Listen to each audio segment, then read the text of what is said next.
Maps that lie, how Europe erased Africa's scholarly past. Imagine standing inside a European royal court in the early 16th century. A massive parchment map is unrolled across a table. Nobles, merchants, naval officers, and scholars lean forward. This map is not art. It is not decoration. It is a planning document. It tells rulers where wealth might exist, where danger might lie, and which lands are considered legitimate targets for expansion. Europe is dense with detail. Cities are named, rivers are measured, borders are argued over down to the mile. Asia appears complex and populated, mysterious but undeniably advanced. And then there is Africa, a coastline traced carefully, and then emptiness. The interior is left blank or filled with animals, exaggerated deserts, or vague Latin phrases like Terra incognita, unknown land.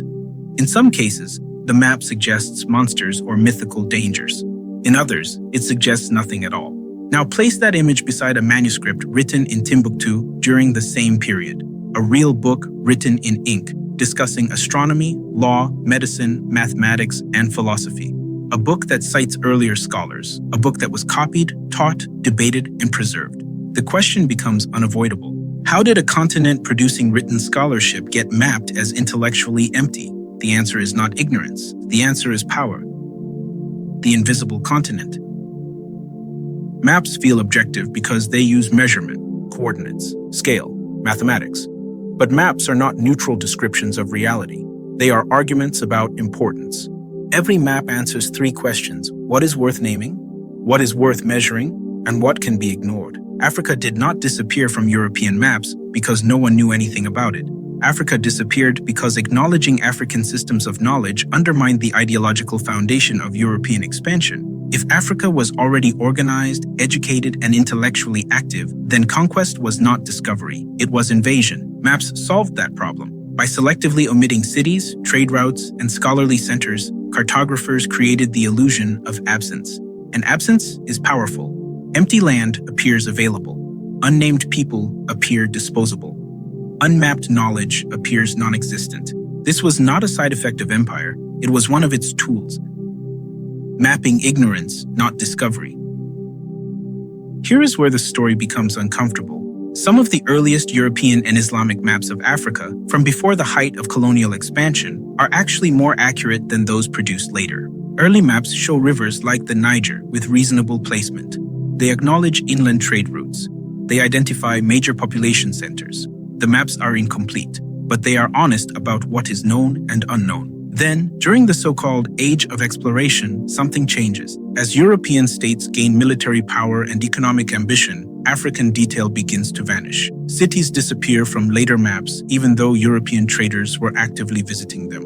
Trade networks that had existed for centuries are suddenly erased. This was not because information was lost. It was because information became inconvenient. By the 16th century, Europeans knew about West African gold economies. They knew about trans-Saharan trade. They knew that Timbuktu was a center of learning. These facts appear in travel accounts, merchant logs, and diplomatic correspondence, but they do not appear on maps. Why? Because maps are not about truth. They are about authorization. A blank map legitimizes intervention. A detailed map invites respect. Calling Africa unknown was a strategic decision. Terra incognita as policy. Labeling African interiors as terra incognita served multiple functions at once. First, it justified territorial claims. If land is portrayed as empty or undefined, it becomes easier to claim it under European legal doctrines. Second, it softened moral resistance. Exploitation feels less violent when the victims are imagined as disorganized or incapable of self-rule. Third, it controlled historical memory. If Africa appears without a past, then Europe can claim to bring history with it. Maps did not just guide ships. They trained generations to believe a lie. The pen and the sword. During the European Enlightenment, reason and science were celebrated as universal values, but these values were not applied universally. As racial theories hardened, maps reflected those hierarchies. European spaces were measured precisely. African spaces were generalized, stylized, or erased. This contrast was not accidental. It visually reinforced the idea that Europe was rational and ordered, while Africa was chaotic and undeveloped. At the same time, the transatlantic slave trade expanded into an industrial system. Millions of people were transported, sold, and worked to death. This scale of violence required psychological distance. You cannot enslave scholars at scale if you acknowledge their scholarship. You cannot traffic human beings if you recognize them as intellectual equals. Maps helped erase that recognition. By showing Africa as a place without institutions, without history, without knowledge, cartography made dehumanization easier to accept. Dehumanization by design.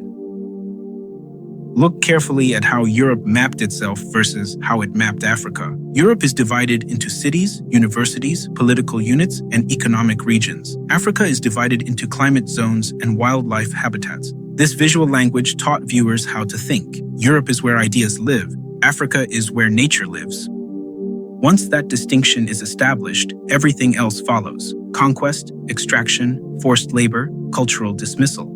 Maps did not merely reflect racist ideas, they normalized them. What the maps refused to show. While European cartography erased African intellectual life, other traditions preserved it. Islamic and Arab maps documented African cities, trade corridors, and centers of scholarship. These maps treated Africa as connected, inhabited, and intellectually productive, and the physical evidence supports them.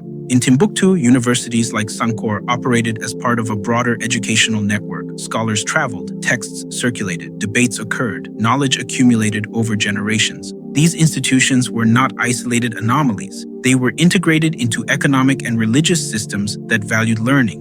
The idea that Africa had no universities before Europe is not a mistake. It is the result of deliberate omission. The manuscripts that survived erasure. Hundreds of thousands of African manuscripts still exist today. Some survived because families hid them from colonial authorities. Others survived because they were considered irrelevant and left untouched. Many were destroyed. The ones that remain reveal a continent engaged in systematic thought. Astronomical observations, legal theory, medical practice, philosophical debate. Acknowledging these texts forces a reevaluation of global intellectual history, and that reevaluation threatens the old map. Reconstructing a stolen geography.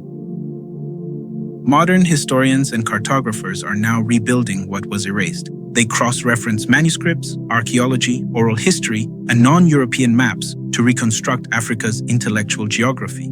Every reconstruction exposes the same pattern. Africa was not absent from history, it was removed. The blank spaces were not ignorance, they were edits. The damage that still lingers.